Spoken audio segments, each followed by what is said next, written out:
I knew something was wrong when the sirens didn't stop.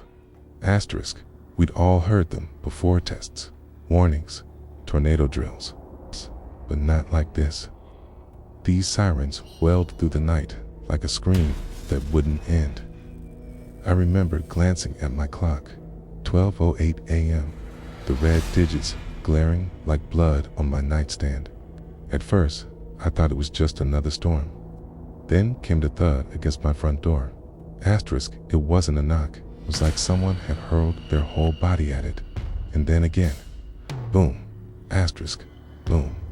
I sat up in bed, heart hammering, and reached for my phone. No signal, no messages. The emergency broadcast system had replaced everything, every app, every channel with the same message on a blood-red screen. Asterisk, stay indoors. Lock all doors and windows. Do not respond to voices. This is not a drill. That was the moment the fear really settled in. I lived in Fairfield, a small town tucked away in the Midwest. We had one gas station, one grocery store, and a population of maybe 1,400 people. We had potlucks, bonfires, and church raffles. We didn't have this. Another crash shook the door, then a low groan. I peeked through the blinds.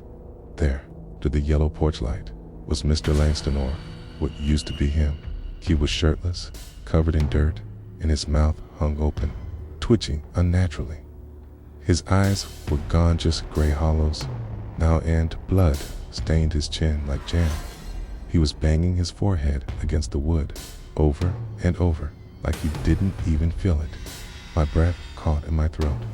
That's when I realized the whole street was full of them. Not just Mr. Langston, the Fergusons, Coach Holler, even little Jessie Monroe in her pajamas. They were all outside, wandering in slow, hungry circles, dragging their feet in a kind of twisted dance. Asterisk, and they were not human anymore. I managed to barricade my door with a bookshelf and push the couch in front of it. I don't even remember. I think adrenaline took over. I didn't sleep that night. Okay, I just sat on the floor, back against the wall, holding a fireplace. Poker, like it would make any difference. Asterisk, at 3:14 a.m.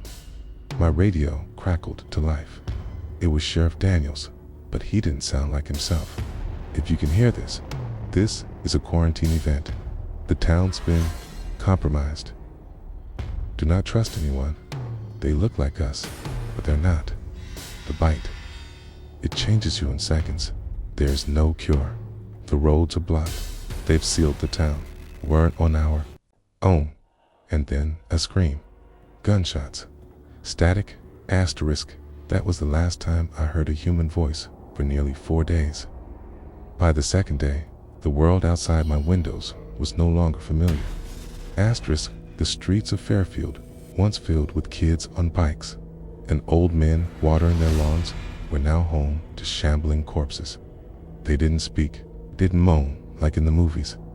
They just existed, lessly roaming, searching for movement, sound, anything alive.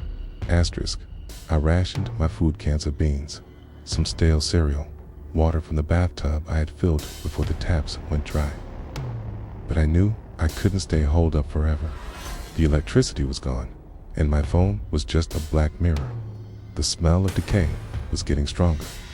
I heard screams at night, muffled cries, then silence. Always silence.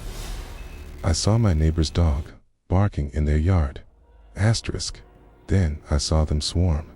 It didn't take more than 10 seconds. The worst part, the dog was still alive when they started eating. I couldn't stay here. The noise of them pounding on doors was getting louder every night, and sooner or later, one would break through. So I waited until just before dawn, when the shadows stretched long and the town was at its quietest, and slipped into the basement. Asterisk. There was an old storm tunnel under the town that started beneath my house. My grandpa used to tell me it was built during World War II as a bomb shelter, then sealed up and forgotten. But he showed me the entrance once, behind a panel in the far wall. Asterisk. With a flashlight and my poker, I crawled into the tunnel. It was tight, damp, and pitch black beyond my beam. The air smelled of mold, rust, and something else, like meat left out too long. I could hear water dripping. I could hear movement, too soft scraping, maybe rats. I hoped it was rats. I didn't expect to find someone else down there.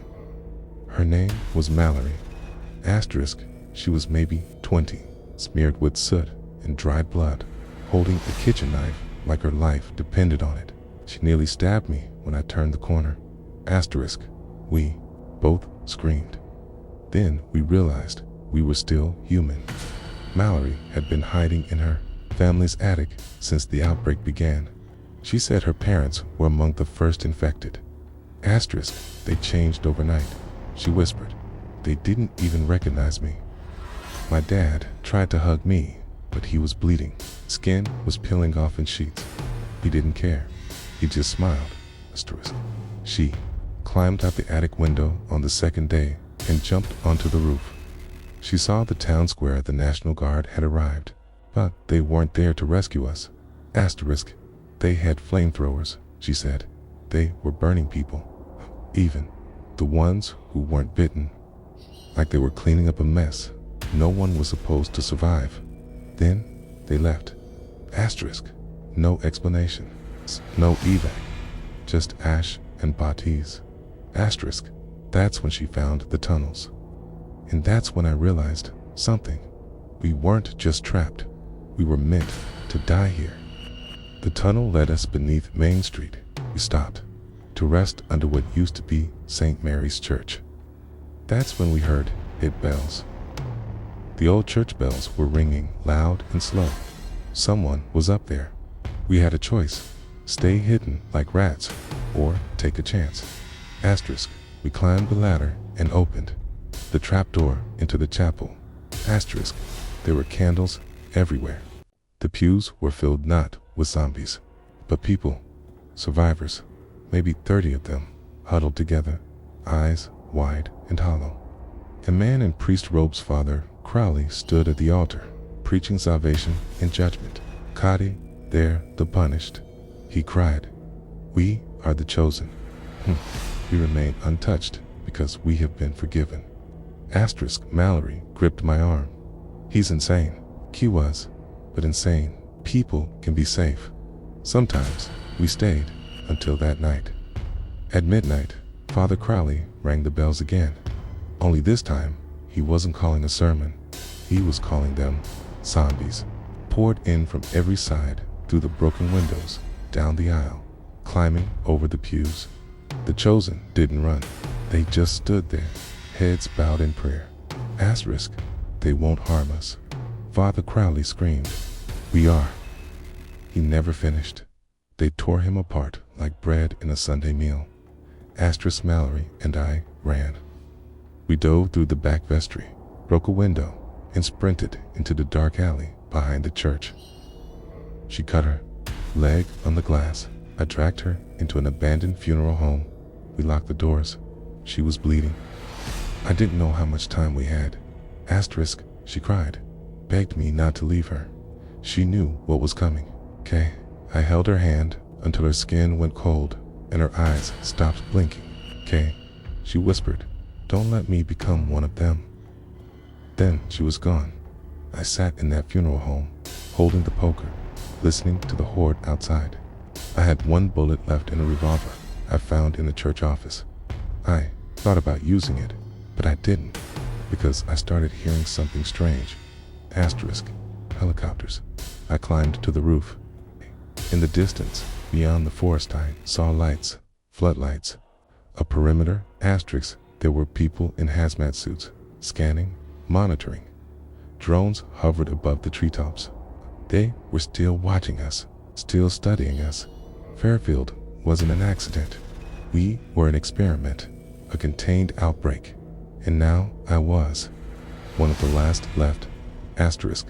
I screamed at them, waved my arms, fired the last bullet into the air. They didn't react. They watched, and then they turned the lights off. I don't know how much longer I'll survive. I've run out of food. My body is weak. The streets are quiet.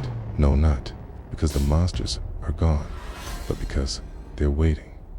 I see them sometimes, staring at the house. They know I'm here. They know I'm almost done.